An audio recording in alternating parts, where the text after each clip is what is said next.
Hello friends, welcome to my channel MSc zoology IGNOU classes. Friends, आज के इस particular video में हम MZO3 comparative animal physiology and biochemistry का जो आपका बुक है, सब्जेक्ट है, वो हम यहाँ पर वहाँ से एक टॉपिक लेकर के आए हैं नर्वस सिस्टम का। वो हम इस वीडियो में कवर करेंगे। फ्रेंड्स, आपकी जो सेकेंड ईयर की डिमांड रही है कुछ बच्चों की, तो वो भी आपकी बहुत जल्दी चैनल पर आ जाएंगी। और तब तक ये फर्स्ट ईयर के स्टूडेंट्स के लिए है स्पेशली, और बाकी के बच्चे भी इसको देख सकते हैं जो भी नर्वस सिस्टम पढ़ना चाहे। प्लीज़ कमेंट करके ज़रूर से ज़रूर बताइएगा कि वीडियो आपको कैसी लगी और क्या आपको ये सारे टॉपिक्स जो भी समझाए जा रहे हैं चैनल पर वो आपको समझ आ रहे हैं या नहीं। अगर कोई भी डाउट है तो वो आप कमेंट के थ्रू पूछ सकते हैं। एंड प्लीज़ चैनल को ज़्यादा से ज़्यादा सपोर्ट कीजिए ताकि वीडियोस बनाने के लिए एक एप्रिसिएशन मिलता रहे। तो चलिए स्टार्ट करते हैं आज की ये video. Nervous system. The nervous system is a complex network of nerves and cells that carry message to and from the brain and spinal cord to various parts of the body. यानी कि जो nervous system है वो है क्या? तो nervous system जो है वो एक कॉम्प्लेक्स नेटवर्क है। किसका? नर्व्स का एंड सेल्स का। सेल्स में आपके न्यूरॉन स्पेशली, ठीक है, दैट कैरी मैसेजेस, जो कि क्या करती है? मैसेजेस को कैरी करती है to and from the brain. Brain से मैसेजेस को लेती भी है और ब्रेन तक मैसेजेस को पहुंचाती भी है। एंड स्पिनल कॉर्ड, और साथ ही स्पिनल कॉर्ड्स के भी जो अलग वहाँ से भी मैसेजेस को क्या करती है? बॉडी के अलग अलग पार्ट्स तक पहुंचाने का काम करता है। तो ये जो पूरा सिस्टम है, इसी सिस्टम को नर्वस सिस्टम कहा जाता है। नर्वस सिस्टम दो टाइप्स में डिवाइड हो रखा है। एक आपका central nervous system CNS and एक आपका पेरिफेरल नर्वस सिस्टम PNS। तो अगर हम सेंट्रल नर्वस सिस्टम की बात करें तो इसमें आपका ब्रेन एंड स्पिनल कॉर्ड, ये दो चीज़ें आती हैं, राइट। अब ब्रेन क्या है? Brain lies within the skull. Brain जो है वो स्कल के अंदर है। And spinal cord long tube like structure extend from the brain by foramen magnum it lies in vertebral column. यानी कि जो आपने देखा है ना कि हमारा जो हेड का जो पीछे का पार्ट होता है वहाँ से एक लंबी सी ट्यूब जैसा स्ट्रक्चर निकल रहा है, राइट ना। वो जो लंबी सी ट्यूब जैसा स्ट्रक्चर है वो ब्रेन से, ठीक है, आपका जो नीचे का जो बॉडी पार्ट है वहाँ तक जा रहा है। तो ये जो पार्ट है आपका, जैसे कि आप बैकबोन कहते हैं, रीढ़ की हड्डी भी कहते हैं, so that is the part, ठीक है। सो ये किस में लाई करता है? वर्टिब्रल कॉलम में ये आपका है, राइट। इसको सेव करने के लिए, इसको नेचर ने सेव करने के लिए एक वर्टिब्रल कॉलम है, उसके अंदर इसको फिक्स कर रखा है। और ये बिल्कुल एक जैसे रस्सी होती है ना, उसी के टाइप का दिखाई देता है। सो दोनों ही चीज़ें कवर्ड बाय मेनिंजेस, ब्रेन भी एंड स्पिनल कॉर्ड, दोनों को मेनिंजेस के द्वारा कवर किया गया है, राइट। बाकी हम अभी इसको डिटेल में पढ़ेंगे तो वहाँ से आपको क्लियर हो जाएगा। नेक्स्ट जो हमारा है पेरिफेरल नर्वस सिस्टम, जिसे हम PNS कहते हैं, that is consist all the nerves outside the brain, cranial and spinal cord, यानी कि स्पिनल नर्व्स। यानी कि पेरिफेरल नर्वस सिस्टम में आपके ब्रेन के बाहर जो नर्व्स होती हैं वो, एंड जो स्पिनल कॉर्ड की नर्व्स होती हैं वो, ये दोनों इसमें आती हैं, ठीक है। अब ये जो नर्व्स हैं, इस जो सिस्टम है, इसे हमने दो पार्ट्स में डिवाइड किया।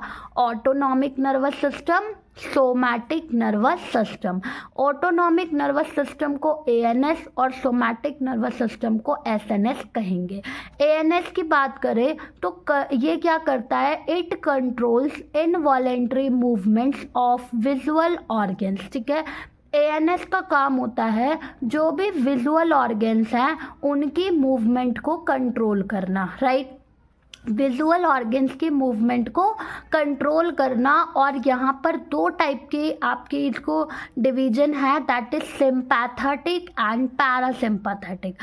सिंपैथेटिक जो होती हैं prepares body for sudden stress. अगर बॉडी में कोई अचानक से कोई भी स्ट्रेस आ जाता है तो वहाँ पर ये जो सिंपैथेटिक वाला आपका पार्ट है वो काम करता है।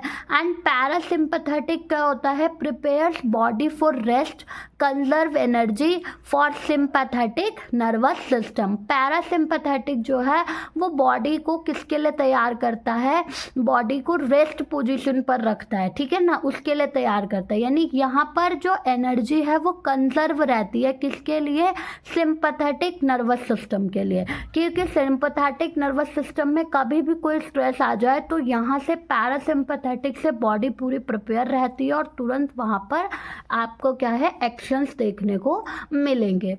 सोमैटिक नर्वस सिस्टम की बात करें तो ये क्या कंट्रोल करता है, it controls voluntary movement of skeletal muscles. यानी ये जो है मसल्स की, स्केलेटल मसल्स की वॉलेंट्री मूवमेंट्स को कंट्रोल करता है, सोमैटिक फंक्शंस को कंट्रोल करता है, राइट। अब आगे देखते हैं। अब हम पढ़ेंगे न्यूरॉन यानी नर्व सेल के बारे में। न्यूरॉन की अगर हम बात करें, neurons are the structural and functional unit of nervous system that generate and transmit nerve impulses. Neuron क्या होती है, न्यूरॉन जो है वो स्ट्रक्चरल और फंक्शनल यूनिट है नर्वस सिस्टम की, जो कि क्या करती है, जनरेट करती है और ट्रांसमिट करती है इम्पल्सेस को, राइट। इम्पल्सेस को एक जगह से दूसरी जगह बॉडी पार्ट्स में पहुंचाने का काम करती है। अब यहाँ पर क्या आता है, एक्शन पोटेंशियल। एक्शन पोटेंशियल क्या होता है, transmission of nerve signal. Nerve के सिग्नल्स आते हैं यहाँ पर और उनका जो है ट्रांसमिशन हो रहा है। अब देखिए, एक है आपका इलेक्ट्रिकल ट्रांसमिशन और एक होता है आपका केमिकल ट्रांसमिशन।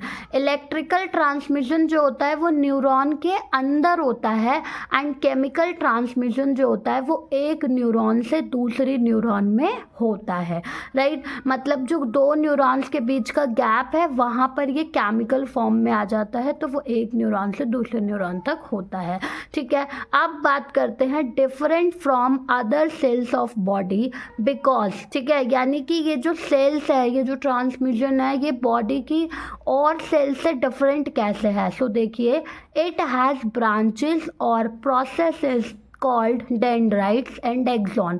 इस सेल के पास क्या होती हैं, ब्रांचेस होती हैं और ये प्रोसेस करता रहता है। ये जिसे हम डेंड्राइट कहते हैं और एक्सॉन कहते हैं, राइट। डेंड्राइट और एक्सॉन्स जो होते हैं वहाँ पर हम क्या देखते हैं, has a nucleus but does not have centrosome, can not divide. इनके पास ना न्यूक्लियस होता है लेकिन ये डिवाइड नहीं कर सकते क्योंकि इनके पास कोई सेंट्रोसोम नहीं होता। अब अगर हम पढ़ेंगे कि न्यूरॉन कितने टाइप्स की होती है और वो फंक्शन के अकॉर्डिंग कैसे डिवाइड की गई है, तो देखिए, एक तो आपकी मोटर न्यूरॉन होती है जिसे एफरेंट न्यूरॉन भी कहा जाता है। एक आपकी सेंसरी न्यूरॉन होती है जिसे अफरेंट न्यूरॉन भी कहा जाता है और एक आपकी इंटर न्यूरॉन होती है। तो जो मोटर न्यूरॉन होती है वो लॉन्ग एक्सॉन, एक जो लंबी एक्सॉन होती है और जो शॉर्ट डेंड्राइट्स होते हैं उनके साथ काम करती है ना, उनसे बनी होती है। इसका काम क्या होता है, carry impulses from CNS to peripheral effector organ. ये इम्पल्स को सीएनएस से कहाँ पहुँचाती है, पेरिफेरल इफेक्टर ऑर्गन तक पहुँचाती है। और अगर सेंसरी न्यूरॉन की बात करें यानी कि अफरेंट न्यूरॉन की बात करें तो ये सेंस ऑर्गन से जुड़ी होती है। किससे जुड़ी होती है, सेंस ऑर्गन से एंड लॉन्ग डेंड्राइट, और इसकी जो डेंड्राइट होती है वो लंबी सी होती है। इसका क्या काम होता है, carry impulses from peripheral organs to CNS. ये भी पेरिफेरल ऑर्गन से सीएनएस तक यानी कि सेंट्रल नर्वस सिस्टम तक क्या पहुंचाती है, मैसेज पहुंचाती है। जबकि motor neuron central nervous system से इफेक्टर पार्ट तक मैसेज पहुंचाने का काम करती है। इंटर न्यूरॉन आपका है जो कि क्या करती है, कनेक्शन बनाती है between the other two types, ठीक है। जो दूसरी दो टाइप के न्यूरॉन्स हैं उनके बीच में कनेक्शन बनाने का काम करती है ताकि टाइम को सेव किया जा सके, ठीक है। एक तरीके से वो इमीडिएट एक्शन बीच में दे देती है ताकि कि आगे का जो प्रोसेस है वो जब तक कवर हो तो वो बीच में मैनेज कर लेती है चीज़ों को, राइट। सो फ्रेंड्स, आज की इस पर्टिकुलर वीडियो में इतना ही। नेक्स्ट वीडियो में हम न्यूरॉन के स्ट्रक्चर के बारे में पढ़ेंगे और उसको डायग्राम से समझेंगे। उम्मीद करती हूँ फ्रेंड्स कि ये वीडियो आपके लिए हेल्पफुल होंगी और ये नोट्स भी आपके लिए बहुत हेल्पफुल होंगे। सो मिलेंगे नेक्स्ट वीडियो में। Thank you.